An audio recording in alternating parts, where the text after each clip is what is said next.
어떤 슬픔을 가진 사람이라도 예수님을 만나면 예수님이 참 소망임을 알게 되는 찬양 감사합니다. 우리 찬양대가 힘써 준비하였고 영광을 돌렸습니다. 이제 우리가 창세기 아브라함의 생애를 쭉 돌아보면서 온전한 삶을 추구했던 그의 모습을 살펴봤습니다.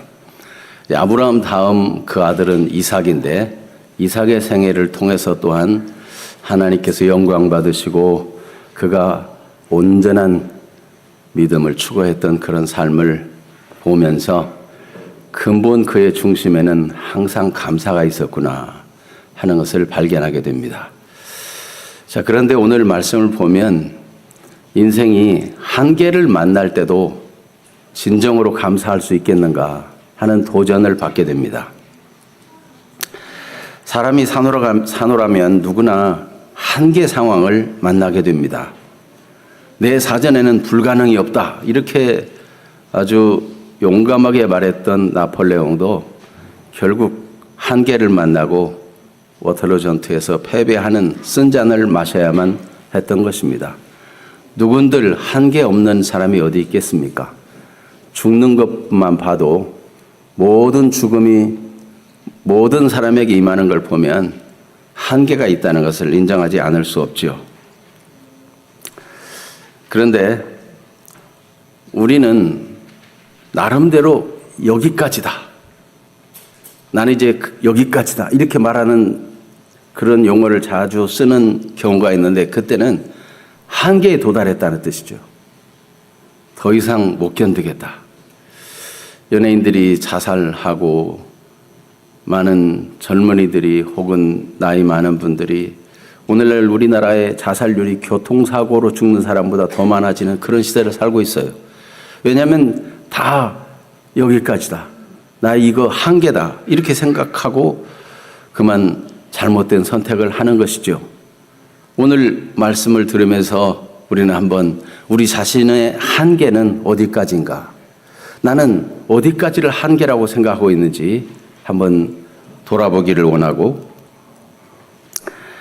이렇게 한계 상황을 경험하게 되는 이유가 무엇인지 또 하나님의 말씀의 인도 가운데 발견하기를 원하고 심지어 태어날 때부터 한계를 가지고 태어나는 이 태생적 한계 이거를 정말 극복할 수 있을까 하는 것을 말씀을 통해서 인도받기를 원합니다. 먼저 당신은 어디까지가 한계라고 생각합니까?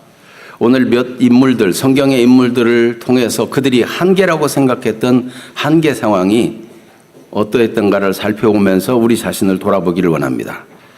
먼저 아브라함인데 창세기 15장 2절에서 4절에 보면 하나님께서 두려워하지 말라. 나는 너의 지극히 큰 상급이다. 말씀하시지만 아브라함은 스스로 한계를 생각했어요. 하나님이 자식을 주겠다고 그리고 그 씨를 복주고 나라를 주고 하나님께서 그렇게 은혜를 베푸시겠다고 약속하셨지만 아브라함이 생각해 보니까 불안했어요. 그래서 주 여호와여 무엇을 내게 주시려 하나이까? 나는 자식이 없사오니 나의 상속자는 이 다메섹 사람 엘리에셀이니이다. 집에서 길린 이 종이 나의 상속자가 될 것이고 더 이상 나의 상속자, 내 몸에서 날짜를 기다릴 수 없습니다. 이런 표현을 한 것입니다. 그런데 하나님께서는 창세기 15장 4절에 보면 여호와의 말씀이 그에게 임하여 이르시되 그 사람이 내 상속자가 아니라 내 몸에서 날짜가 내 상속자가 되리라. 너는 지금 이제 그만 나는 더 이상 포기합니다. 집에서 잘 기른 종이나 내 상속자로 삼겠습니다. 이 생각을 더 이상 하지 말으라고 말씀하십니다. 그런데 아브라함이 75세에 부름받고 가나안을 갔는데 85세쯤 되어서 또 한계 상황을 만납니다. 왜냐하면 사라가 아마도 이미 생리가 끊긴 것 같아요. 하나님께서 내게 생산하지 못하게 하시는데 아브라함 당신에게 아들을 주신다고 했지 나와 당신 사이에 아들을 준다고 한 것은 아니지 않는가, 이런 해석을 합니다. 그래서 내 여종에게 들어가서 아이를 낳으라고 권하게 됩니다. 그때 아브라함은 나이 75세인데 사라의 말을 듣고 그 여종을 취하여 아이를 낳게 됩니다. 하나님이 주시겠다고 하는 아들은 건강한 믿음의 가정, 아브라함, 한 남자, 한 여자, 사라, 이 사이에서 아들을 주어서 약속의 씨로 삼겠다는 것인데, 그만 더 이상 아내 사라로는 안 된다. 사라 자신도 고백하였고 아브라함도 생각하기에 더 이상 사라로는 안 된다, 이렇게 생각하고 그만 여종을 통해서 아이를 낳은 것입니다. 그러나 하나님은 그것이 옳지 않다라고 말씀하시는 것입니다. 그가 99세가 되었을 때 하나님은 또 아브라함에게 나타나서 말씀하십니다. 그때 아브라함이 한계 상황을 말하는 이야기가 뭡니까? 하나님, 그냥 이스마엘이나 하나님 앞에 살기 원합니다. 더 이상 기대하지 않는다는 뜻이에요. 그런데 하나님께서는 아브라함에게 뭐라고 말씀하시죠? 그게 한계가 아니다.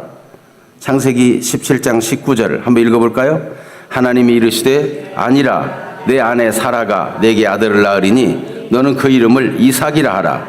내가 그와 내 언약을 세우리니 그의 후손에게 영원한 언약이 되리라.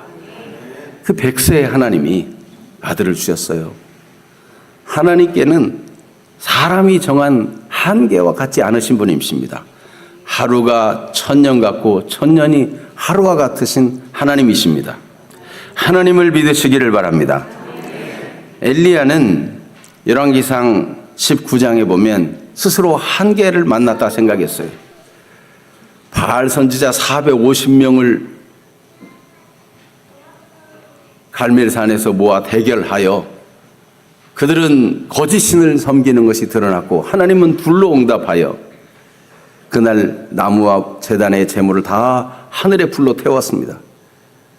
그래서 바알 선지자 450명을 처단하고 담대하게 그동안 아니 오던 비가 오도록 기도하며 그 비를 맞으며 왔어요.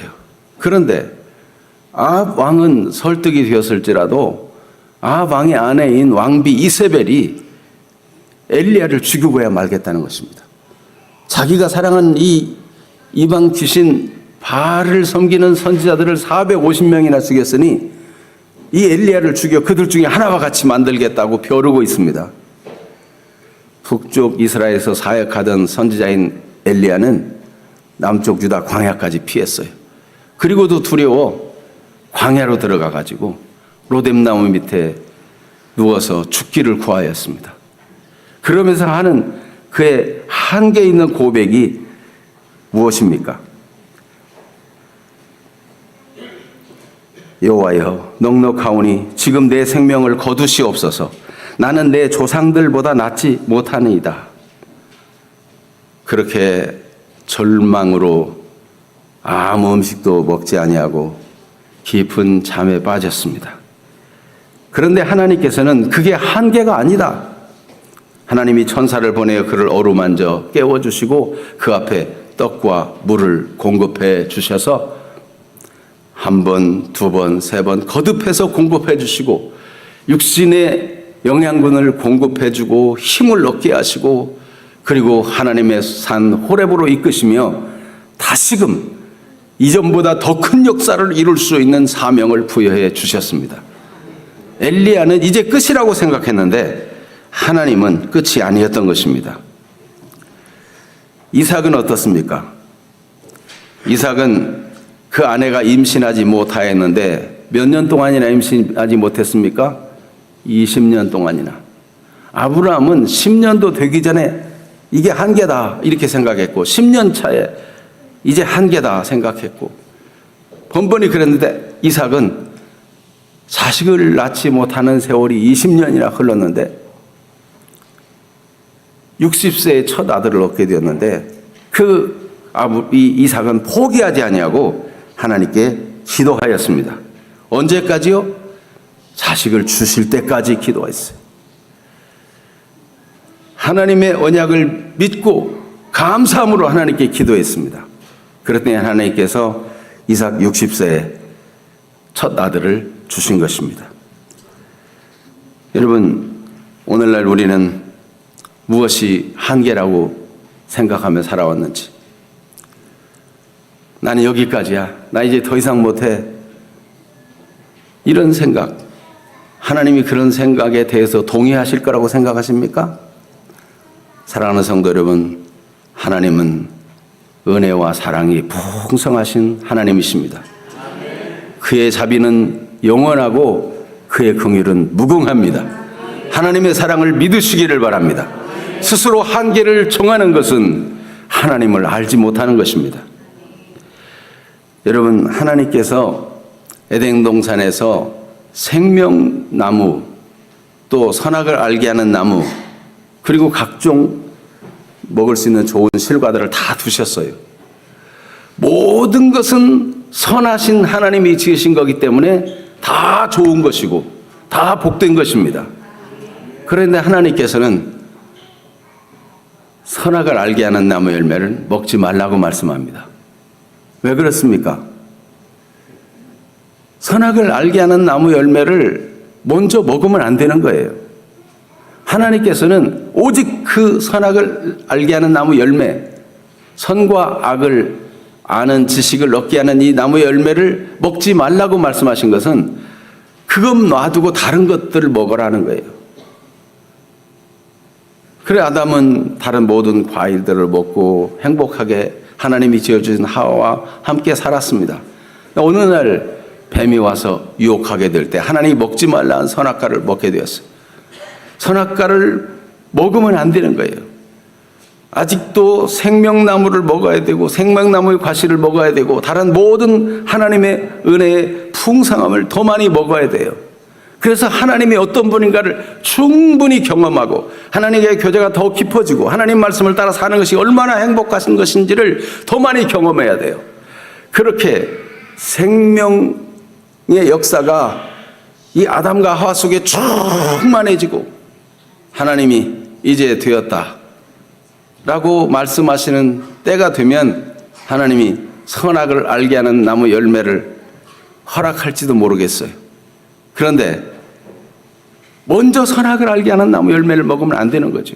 선악을 알게 하는 나무 열매를 먹으니까 하나님을 충분히 알지도 못하고 하나님을 경험하기도 전에 그걸 먹으니까 자기의 생각, 자기중심적으로 모든 걸 판단하니까 그릇된 결정이 되고 마는 것이죠.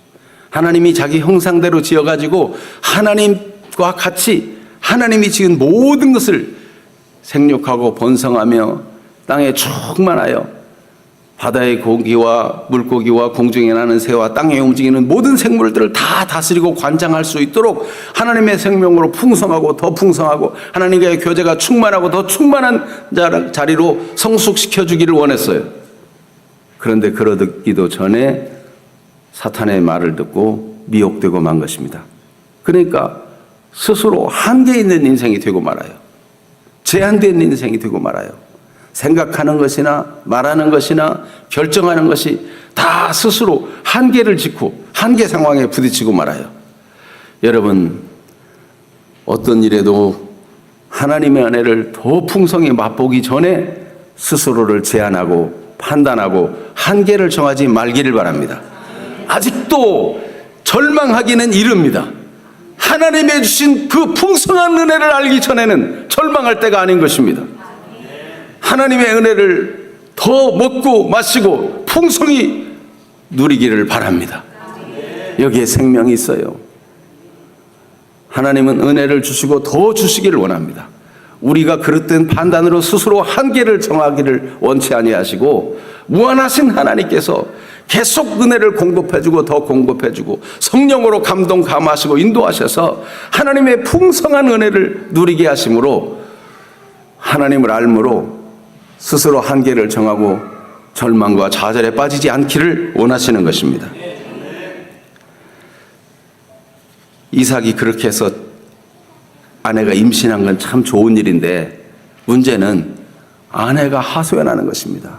여보, 내 뱃속이 요동치는데 내가 나이 들어가지고 임신해서 혹시 유산하지 않을까 겁납니다. 무슨 일인가? 뱃속에서 막 치는데 그냥 이 혼자 치는 게 아니고 아이가 이게 둘 있는 것 같아. 에? 그때는 무슨 지금 산모들처럼 병원에 가서 검사해서 쌍태다 이렇게 알려주는 거 아닌데 이 리브가가 느끼기에 이게 분명히 혼자가 아니야. 이게 태속에서부터 막 싸우는 거예요. 아, 이러다가 유산되는 건 아닐까? 이게 이러다가는 어찌 될까? 걱정이 돼가지고 리브가는 하나님께 물었습니다. 그랬더니 하나님께서 주신 응답이 뭡니까? 두 국민이 내 뱃속에 있다. 그래서 복중에서부터 서로 싸우는 것이다. 큰 자가, 먼저 난 자가 어린 자를 섬기게 될 것이다. 이런 하나님이 응답을 주시는 것입니다. 그런데 여러분, 이게 단순히 싸웠다, 누가 더 먼저 되고 나중된다, 그런 정도의 차원이 아니라 이 태 속에서 싸우는 아이들에 대해서 로마서 9장 10절에서 14절에 보면 이게 지금 무슨 사건인가 하는 것을 설명한 걸 볼 수 있어요.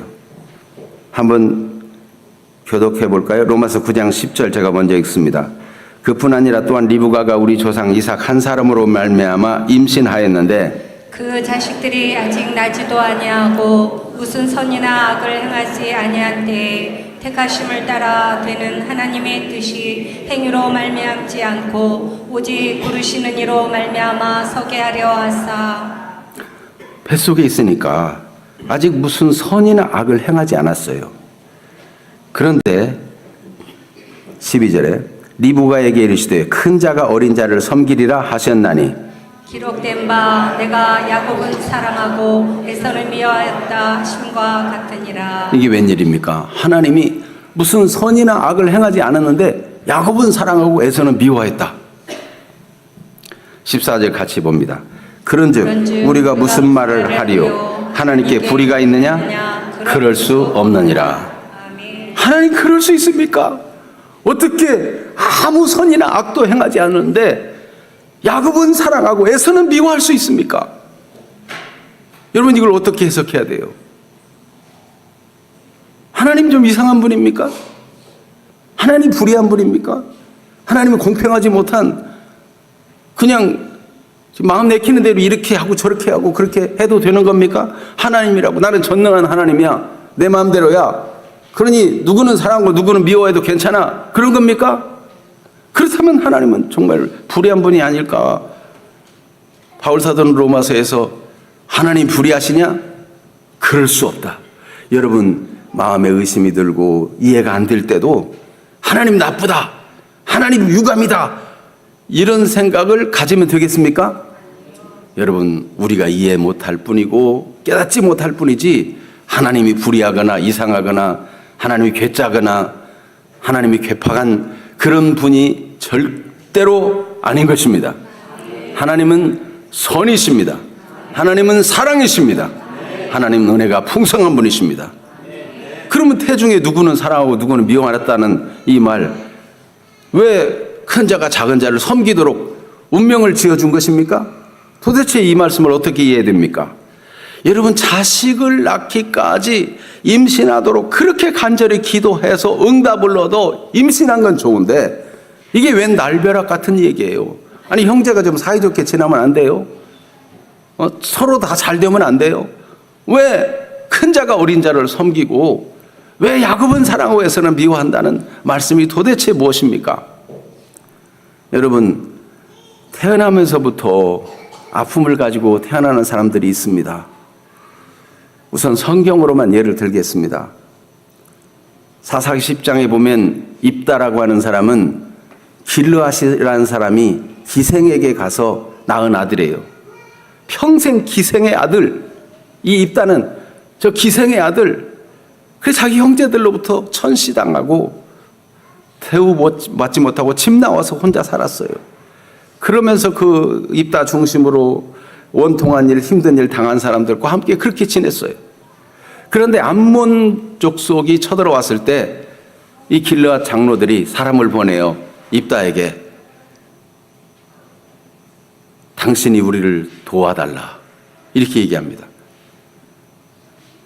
아니, 나는 그 가문에 속한 사람이 아니라고 쫓아낼 때는 언제고 도와달라는 거냐? 이렇게 나오게 되는 거죠. 여러분, 인생을 살면서 태어나면서부터 혹 미혼모에게서 태어났든지 혹은 둘째 부인에게서 태어났든지 무슨 아픈 사정을 가지고 사는 사람들이 세상에 많이 있습니다. 심지어 원치 않는데 겁탈을 당해가지고 거기서 낳은 자식이라면 또 얼마나 그 태어나면서부터 상처를 가지고 누가 그렇게 태어나고 싶겠어요? 아픔을 가지고 사는 사람이 많은 것이 인생 현실인 것입니다. 이런 때문에 어떻게 됩니까? 어떤 사람은 태어나면서부터 유전적으로 나쁜 질병을 가지고 태어나요. 태어나면서부터 무슨 음식을 일정한 잘못된 음식을 과식하거나 거기에 치우친 것도 아니에요. 자기가 건강관리를 잘못한 게 아니에요. 태어나면서부터 유전적인 질병을 가지고 태어난다. 이거 이러면 이게 처음부터 한계를 가지고 태어나는데 이걸 어떻게 하느냐고요. 여러분, 성경에 보면 누가복음 9장에 태어나면서부터 맹인으로 난 사람이 있어요. 이 사람은 태생이 그렇기 때문에 절망하며 사는 거예요. 맹인으로서 당신은 할 일이 없으니까 구걸하는 그런 거지로 살아가는 인생이 아닙니까? 사람들은 지나가면서 수근수근합니다. 저 사람이 맹인으로 태어난 것이 누구의 죄입니까? 그 부모의 죄입니까? 아니면 그 사람의 죄입니까? 그 사람의 죄라면 혹시 뱃속에서 무슨 죄를 지었나? 사람들은 그런 말로 수근수근 됐어요. 여러분, 이런 혹시 여러분 중에도 태생적인 아픔을 가지고 살아가는 분이 있습니까? 오늘 주님의 음성을 듣고 주님 안에서 스스로 만든 굴레와 한계를 극복하는 은총이 있게 되기를 축복합니다. 예수님께서 이 나면서부터 맹인된 사람에게 무엇이라고 말씀하셨는지 요한복음 9장 3절 찾아졌습니까? 요한복음 9장 3절에 같이 봅니다. 예수께서 대답하시되 이 사람이나 그 부모의 죄로 인한 것이 아니라 그에게서 하나님이 하시는 일을 나타내고자 하심이라. 나면서부터 맹인이 된 사람이 아니라면 나타낼 수 없는 하나님의 위대한 일, 예수께서 그리스도이신 일, 하나님이 얼마나 사랑이 많으신 분인지 인류를 구원하러 오신 그리스도라는 확증을 줄 수 있는 일을 이 나면서부터 맹인된 사람을 통해 나타내고자 하시고자 하는 하나님의 선택적 계획이 있었던 것입니다. 그러니까 태생적으로 맹인으로 태어났어도 그 자체가 불행한 것 같고 한계 있는 것 같은데 하나님의 손 안에서 이것이 하나님께 영광 돌릴 제목이 되고 감사로 바뀌어지는 거예요. 여러분, 태생적 한계를 가지고서도 감사할 수 있는가? 하나님 안에서, 그리스도 안에서 가능한 것입니다. 여러분, 로마서 3장 29절에 보면 같이 한번 읽어볼까요? 하나님은 다만 유대인의 하나님이시냐? 또한 이방인의 하나님은 아니시냐? 진실로 이방인의 하나님도 되시느니라 하라. 하나님께서 아브라함을 선택하시고 그 아들 아브라함과 사라사이 이삭이 나게 하시고 이스마엘은 아니다 내쫓았어요. 그러면 완전히 버렸고 실어버린 것이냐? 아닙니다. 하나님은 이방인의 하나님도 되시는 것입니다. 심지어 로마서 11장 11절에 바울은 자기 동족의 구원을 그렇게 간절히 바랬는데 동족은 배반하고 이 유대 백성들이 하나님을 떠나고 하나님을 거역하고 그런 삶을 살아가지고 하나님 앞에 실어버린 바가 되었어요.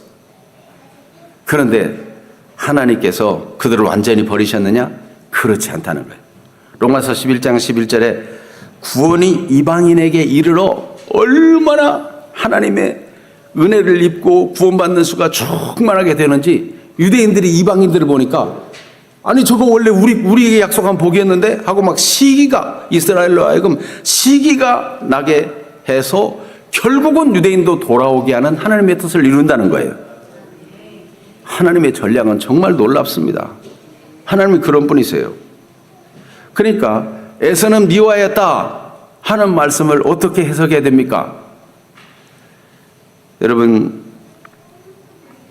누가복음 14장 26절에 예수님이 하신 말씀을 보면 무릇 내게 오는 자가 자기 부모와 처자와 형제와 자매와 더욱이 자기 목숨까지 미워하지 아니하면 능히 내 제자가 되지 못하고, 이 병행 구절에는 더 사랑한다면 이런 표현입니다. 그러니까 사랑과 미움이라는 이 단어는 알고 보니까 선택에 관한 거예요. 하나님께서 야곱은 선택하고 에서는 선택하지 않았다는 거예요. 그리스도가 날 그 씨로 선택하지 않았다는 거예요. 하나님께서 완전히 버려서 지옥 백성 되게 만들었다는 그런 뜻이 아니에요. 그래서 유대인들은 착각한 것이 자기네만 선민이고 자기네만 구원받고 나머지 이방인들은 다 지옥 갈 거라고 생각했는데, 바울 사도가 로마서 기록할 때 상황을 보니까 바울 자신도 이방인의 사도로 부름을 받았고 이방인들에게 가서 막 복음이 차고 넘치고 은혜가 넘치고, 오늘도 여러분 다 처음부터 태생적으로 아브라함의 후손이 아니잖아요. 믿음 안에서 하나님의 약속 안에서 아브라함의 자손이 된 것이지. 우리는 다 이방인이었지만 하나님을 섬기고 하나님을 은혜를 아는 사람이 되었어요. 하나님이 버린 것이 아니고 부르신 것입니다. 하나님은 이른 비를 통해서도 역사하시고 늦은 비를 통해서도 역사하시는 것입니다. 하나님은 은혜가 풍성하신 분이십니다. 먼저 되고 나중 되어도 그것이 문제가 아니고 모두 하나님의 은혜 안에 있는 것입니다. 그래서 하나님께서 그 중심을 말씀해 주실 때 에스겔 18장 23절에 주 여호와의 말씀이니라 내가 어찌 악인이 죽는 것을 조금인들 기뻐하랴. 그가 돌이켜 그 길에서 떠나 사는 것을 어찌 기뻐하지 아니하겠느냐. 하나님은 어떤 죄인이라도 다 회개하고 주님 앞에 돌아오기를 원하시는 것입니다. 그래서 디모데전서 2장 4절 말씀에 하나님은 모든 사람이 구원을 받으며 진리를 아는데 이르기를 원하시느니라. 하나님은 아무도 버리기를 원치 않아요. 다 진리를 알고 구원받게 되기를 원해요. 하나님은 한 분이시요 또 하나님과 사람 사이의 중보자도 한 분이시니 곧 사람이신 그리스도 예수라. 중보자 그리스도를 보내가지고 우리 죄를 위해 대속물로, 그가 모든 사람을 위하여, 이 모든 사람 속에 유대인도 들어있고 이방인도 들어있는 거예요. 에돔 족속도 들어있는 거예요. 모든 이방인이 다 들어있어요. 에서의 후손들도 다 들어있어요. 그가 모든 사람을 위하여 자기를 대속물로 주셨으니 기약이 이르러 주신 증거니라. 이를 위하여 내가 전파하는 자와 사도로 세움을 입은 것은 참말이요 거짓말이 아니니 믿음과 진리 안에서 내가 이방인의 스승이 되었노라. 디모데전서 2장 4절에서 7절 말씀이었어요. 여러분, 그러므로 바울은 로마서 9장에서 야곱은 사랑하고 에서는 미워했다 하는 큰 자가 어린 자를 섬기려는 이 말씀의 해석은 하나님이 완전 버린다는 뜻이 아니고 하나님이 그리스도가 오시기까지 야곱의 계통을 선택하시고 야곱의 후손에서 그리스도가 나게 하셔서, 그리고 그리스도를 통해서 모든 사람이 구원을 받도록 모든 사람의 대속물로 그리스도께서 죽으시는 역사를 이루시는 것입니다. 그러므로 여러분, 태생적 한계를 가지고 있다 할지라도 불우한 환경에서 자라나서 괜히 사회에 대한 미움과 막연한 불만을 가지고, 간혹 어떤 사람들은 나는 더 이상 살아서 뭐해, 그리고는 막 무조건 차로 돌진해서 괜한 사람을 죽이기도 하고, 어떤 사람은 폭탄을 투척하기도 하고, 처음부터 태어나면서부터 불우한 환경과 무슨 기생의 아들이라든지 무슨 안 좋은 조건 속에 태어나가지고 불만이 가득하고 반역하는 기질을 가지고 태어난 사람이라 할지라도 하나님은 그도 구원받기를 원하시는 것입니다. 그런 아픔이 있는 사람, 태생적인 한계를 가지고 태어난 사람도 구원받아가지고 하나님이 얼마나 위대하신지, 하나님의 전능하심을 드러내고 하나님의 위대한 사랑을 드러내는 사람이 되기를 원하시는 것입니다.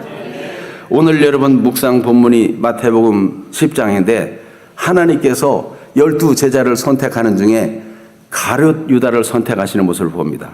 근데 가룟 유다를 선택하시는데 가룟 유다가 처음부터 예수님을 팔자인 걸 다 알고 있었어요.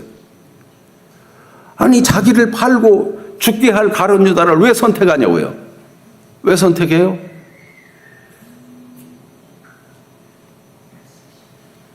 내 제자 중에 누군가 하나 나 배신해서 죽으면 내가 멋진 의인이 되겠다 그거예요?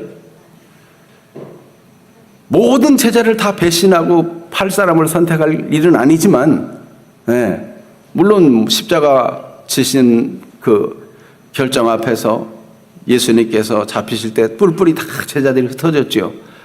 그러나 가룟 유다는 자기를 스스로 한계 지었어요. 은 30을 주고 예수님을 십자가에 넘겨주는 예수님을 판 일을 두고 후회하면서 그 자기에게 돈 준 제사장들에게 찾아가가지고 내가 불의의 싹스를 받았다. 내가 잘못했다. 그리고 그들 앞에 고백하고 돈을 돌려주니까 받지 않겠다는 거예요. 그거 네가 결정한 일이니까 네가 당해라. 가룟 유다는 너무 마음이 속상해가지고 찾아가려면 예수님을 찾아가든지 신실한 사도들을 찾아가든지 그래야 될 텐데 왜 그런 사람들을 자기를 이용하고 망하게 한 사람들을 찾아가겠어요. 그래가지고 너무 스스로 낙심해가지고 생각이를 나는 여기까지다. 나는 더 이상 예수님의 얼굴을 뵐 면목도 없고 그리고는 스스로 목을 메어가지고 자살해서 죽었는데 그나마 그 땅에 떨어져서 창자가 터져 죽은 끔찍한 그런 불행한 모습이 가룟 유다에게 남아 있습니다. 예수님은 가룟 유다를 선택할 때 그가 팔자인 줄 아셨지만은 얼마나 사랑하십니까? 권능을 주어서 귀신을 쫓아내며 복음을 전하며 하나님 나라를 전파하는 일에 둘씩 짝지어 보낼 때 가룟 유다 짝지어서 갔겠어요? 안 갔겠어요? 함께 갔어요. 가룟 유다가 전파하고 가룟 유다가 귀신 쫓아낼 때 귀신 쫓겨 나갔겠어요? 안 나갔겠어요? 병을 고치는 권능을 줬을 때 병이 고쳐졌겠어요? 안 고쳐졌겠어요? 다른 사람은 다 되는데 가룟 유다만 안 되면 저거 좀 이상한 놈 아니야? 미리 눈치챘을 때인데 제자 중에 예수님을 팔자라고 가룟 유다가 설마 예수님 팔까라고 아무도 눈치 못 챘어요. 뭡니까? 다 똑같이 역사가 나타났어요. 똑같이 권능을 받아 일했어요. 우리 주님이 가룟 유다에게 바란 것은 돌이키기를 원했어요. 그래서 나와 함께 그릇에 손을 넣는 자가 나를 팔자다라고 힌트도 주시고 계속 사랑해서 발도 씻겨주고 성만찬에도 같이 참여시켜주고 얼마나 사랑하십니까? 끝까지 사랑하신 거예요. 끝까지. 그러면 못된 짓을 하고 내가 잘못했구나 후회했잖아요. 깨달았잖아요. 그러면 그때라도 탕자처럼 우리 주님이 나를 얼마나 사랑하셨던가, 나를 얼마나 배려하시고 돌아오기를 원해서 그릇에 손 넣을 때까지 나와 함께 그릇에 손을 넣는 자가 나를 팔자라고 그렇게까지 말씀하셨는가. 그리고 회개하고 주님 앞에 돌아오기를 원하셨는데 가룟 유다는 스스로 나는 여기까지다 스스로 한계를 짓고 목을 매버린 거죠. 여러분, 만약 가룟 유다가 베드로나 다른 제자들처럼 회개하고 주님 앞에 돌아와서 얼굴이 부끄럽고 떳떳하지만 주님의 사랑을 믿고 의지해서 돌아와서 회개하여 제대로 하나님을 높이며 살았더라면 여러분, 태생적 한계를 만나고 위기를 만나고 심지어 주를 배반하고 거역했을지라도 주님 앞에 회개하고 돌아오는 자를 받아들인다는 그 위대한 사랑을 전할 위대한 사도가 되지 않았겠습니까? 가룟 유다는 스스로를 한계 짓고 여기까지다. 그리고 스스로 낙심한 거예요. 여러분, 모든 한계, 태생적 한계까지라도 하나님은 우리가 낙심하지 아니하고 포기하지 아니하면 때가 이름에 은혜를 거두게 하시고 생명을 경험하게 하시고 승리하게 만드시는 제목으로 삼으시는 것입니다. 그러므로 오늘 여러분 어떤 마음을 가지고 왔든지 절대로 먼저 한계를 결정해서 자살하거나 잘못된 행동을 하지 말기를 바랍니다. 하나님께서 여러분 사랑하십니다. 오늘 이 말씀이 여러분 사는 평생 동안 기억에 남게 되기를 바랍니다. 그래서 여러분 정말 절망적인 상황, 나는 이제 한계가 다 왔어, 나는 어쩔 수 없어, 그런 상황에 와도 주님 의지하면 하나님께서 얼마나 하나님이 위대하신지, 하루가 천년 같고 천년이 하루 같은 그 전능한 손으로 능력으로 일하셔서 하나님 영광 받으실 일을 이뤄내실 것입니다. 하나님은 전능하시며 무한하신 사랑과 은혜의 주님이신 것을 믿으시기를 바랍니다. 그래서 여러분, 아무리 나는 이럴 수밖에 없어, 나는 술을 마시지 않으면 살 수가 없어, 나는 담배로 위안을 얻지 않으면 살 수가 없어, 이런 생각을 가지고 있는 사람이라도 내가 태어날 때부터 이상하게 태어나더니 또 남편도 이상한 거 만나고 혹은 아내도 이상한 거 만나고 자식 새끼마저 그냥 꼭 그런 것만 나와가지고 내 속을 박박 긁고 나를 죽이느냐, 이런 생각이 들지라도 여러분 하나님을 바라보기를 바랍니다. 스스로 한계를 정하지 마세요. 스스로 속단하지 마세요. 하나님은 사랑이십니다. 하나님은 모든 사람이 구원을 받으며 진리를 아는 데 이르기를 원하십니다. 생명나무 열매를 먹고 영생하며 더 풍성한 은혜를 누려가지고 모든 하나님의 은혜 안에서 하나님의 눈으로 분별할 수 있는 자리까지 성숙하기를 원하십니다. 내가 하나님의 충만한 은혜로 얼마든지 태생적 한계까지 극복할 수 있는 자리까지 되지 않았다면 여러분 스스로 속단하지 마시고 스스로 한계 짓지 마세요. 하나님의 은혜를 더 많이 먹어야 됩니다. 하나님의 사랑을 더 많이 공급받아야 됩니다. 보라, 지금은 은혜 받을 만한 때요, 보라, 지금은 구원의 날이로다. 날마다 말씀 안에서 은혜 안에 성장 성숙해서 하나님의 위대한 은혜를 전파하는 사람, 그 은혜를 누리고 감사하며 빛된 삶을 살아가는 사람, 어두운 세상에 빛이 될 뿐만 아니라 썩어지는 세상에 소금된 사람으로 살아 하나님의 이름을 높이는 사람들이 되기를 축복합니다. 축복합니다. 축복합니다. 아멘. 이 시간 말씀을 받았으니 기도하겠습니다. 하나님의 말씀을 하나님 앞에서 받고 하나님 앞에 진지하게 기도하기를 바랍니다. 지금까지 여러분 인생 중에 풀려나지 못했던 여러분을 옥죄고 마음 아프게 하고 절망하게 만들고 우울하게 만들고 소극적이 되게 만들고 산 앞에 나서지도 못하고 어울리지도 못하게 만들었던 문제에 잡혀있지 마십시오. 하나님은 여러분을 통해서 영광 받으시고 정말 하나님은 살아계신 분이시고 하나님의 은혜는 어디까지인가, 그 무한한 은혜가 얼마나 풍성한가, 한도 끝도 없이 하나님은 은혜를 부어주시고 더 부어주시길 원합니다. 성령으로 충만하게 해서 오히려 도리어 큰 하나님의 영광을 나타내며 주를 증거하는 사람 되기를 원하십니다. 하나님은 약한 자를 들어서 강한 자를 부끄럽게 하시는 분이십니다. 하나님은 좀 무지한 것 같고 배우지 못한 것 같은 사람을 통해서 지혜 있다고 하는 자를 부끄럽게 하시는 하나님이십니다. 오늘 하나님의 위대한 역사를 경험하는 주인공이 되도록 주의 말씀을 받은 대로 믿음으로 기도하십사. 하나님, 제가 스스로 한계 짓고 스스로 절망한 것은 잘못된 일이었습니다. 주님, 저는 은혜가 더 필요한 사람이지 절망할 사람이 아닌 것을 알게 해주시니 감사합니다. 감사로 고백하며 기도하는 시간이 되기를 바랍니다. 다 같이 주여 한번 부르고 기도하겠습니다. 주여!